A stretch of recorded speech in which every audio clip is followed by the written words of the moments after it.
The Winton SuperSprint saw two first-time winners in this year's Virgin Australia Supercars Championship, but they weren't the only impressive performers in rural Victoria. SpeedCafe.com wants to know who you think was the top performer in the sixth event of the season. Read through the shortlist below and cast your vote in this week's Pirtek Poll. Fabian Coulthard Fabian Coulthard, Shell V-Power Racing FGX Falcon, Race 13 Qual second, finish 4th, Race 14 Qual second, finish 1st. Fabian Coulthard has been very much overshadowed by teammate Scott McLaughlin during a 22-race winless run stretching back to last August Sydney Supersprint. The DJR Team Penske Fords locked out the front row for both races, Coulthard albeit a tenth of a second slower than Carr. The 35-year-old made a relatively poor start to race 13 but still finished 4th. On Sunday, Coulthard led the field away and was ultimately unstoppable on his way to an 11-second victory after Shane van Gisbergen gave up the chase in the final stint. Rick Kelly holding out Scott Pye on his way to a significant win in his Nissan Altima. Rick Kelly, Nissan Motorsport Altima, Race 13 Qual 4th, finish 1st, Race 14 Qual 3rd, finish 4th. Rick Kelly tied with Coulthard for the unofficial round win after a highly emotional triumph in Race 13. Just 4 days after Nissan announced the impending end of its support for Kelly Racing and exit from supercars, Kelly was in the right place at the right time when leader McLaughlin slipped wide at a late restart. The win, a first for the 2006 champion in 210 races, was somewhat fortuitous, but his Castrol Altima had genuine pace and Kelly was mistake-free and cool under pressure in the final laps. Race 14 was a similar story, but on that occasion Shane van Gisbergen, Red Bull HRTZB Commodore, Race 13 Qual 14th, finish 3rd, Race 14 Qual 7th, finish 2nd. 888 Race Engineering couldn't get qualifying right but had perhaps two of the best racers of the weekend in Shane van Gisbergen and Craig Lowndes. Both races unfolded in similar fashion for van Gisbergen, who ran relatively long in his first stint onto Saturday and first two on Sunday to exploit the clear track in front of him.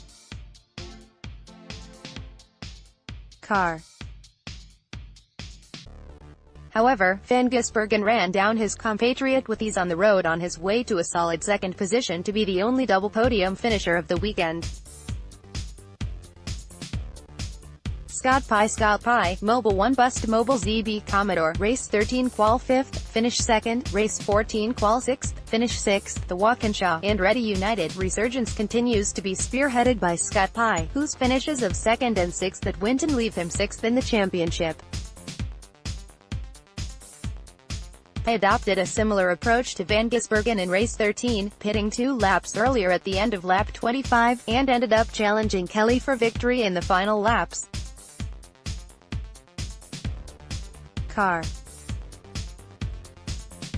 Scott McLaughlin was on the back foot after a poor start to Race 14. Scott McLaughlin, Shell V-Power Racing FGX Falcon, Race 13 Qual 1st, finish 5th, Race 14 Qual 1st, finish 3rd. McLaughlin took his 6th and 7th Armour All poles of the season at Winton, making for 5 in the past 6 races.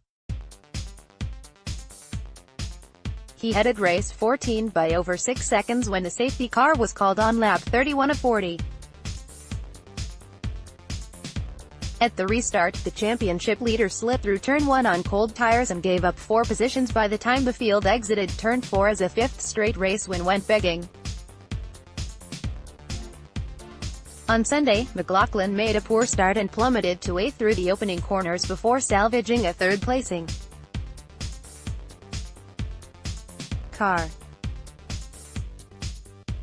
Michael Caruso picked AJP Photography. Michael Caruso, Nissan Motorsport Altima, Race 13 Qual 3rd, finish 6th, Race 14 Qual 4th, finish 5th. A pair of second-row starts yielded no podiums for Michael Caruso, who might have been the man to profit most from McLaughlin's mistake had the middle of his race gone better. Caruso ran second early in race 13 in the Drive Ultima but gave up margin in the laps following his relatively early pit stop at a circuit where tires take some time to come up to temperature. He was fifth once the cycle played out before losing a position to Van Gisbergen and finishing sixth, then took fifth on the Sunday. Caruso showed strong pace throughout the weekend to back up Nissan Motorsport's recent momentum shift. Jamie Whincup, Red Bull HRT Commodore, race 13 Qual 11th, finish 17th, race 14 Qual 8th, finish 8th. Jamie Whincup had another fairly underwhelming weekend at least as far as bare results are concerned, but drove better than the statistics suggest. The champion had amazing pace on Saturday according to AAA team manager Mark Dutton and would likely have finished higher than he started before car. He was a net non-mover in race 14, starting and finishing 8th.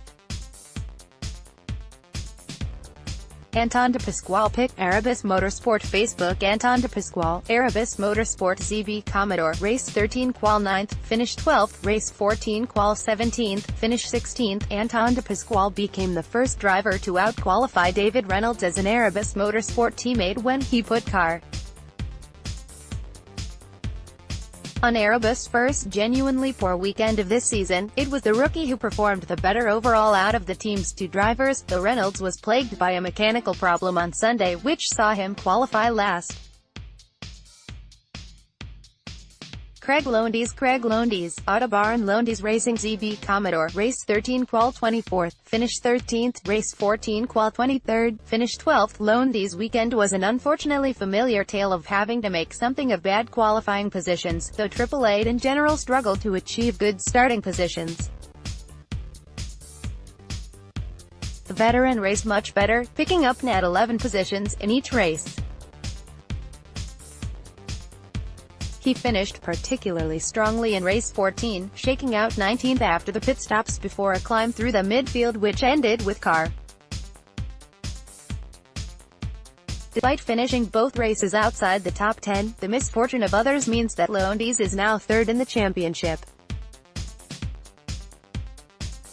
Richie Stanaway, Mega Racing FGX Falcon, race 13 Qual 12th, finished 21st, race 14 Qual 10th, finish 9th. Richie Stanaway enjoyed what was clearly his best weekend as a solo driver in supercars, first by qualifying higher than he had before with 12th on the Saturday and bettering that again on the Sunday.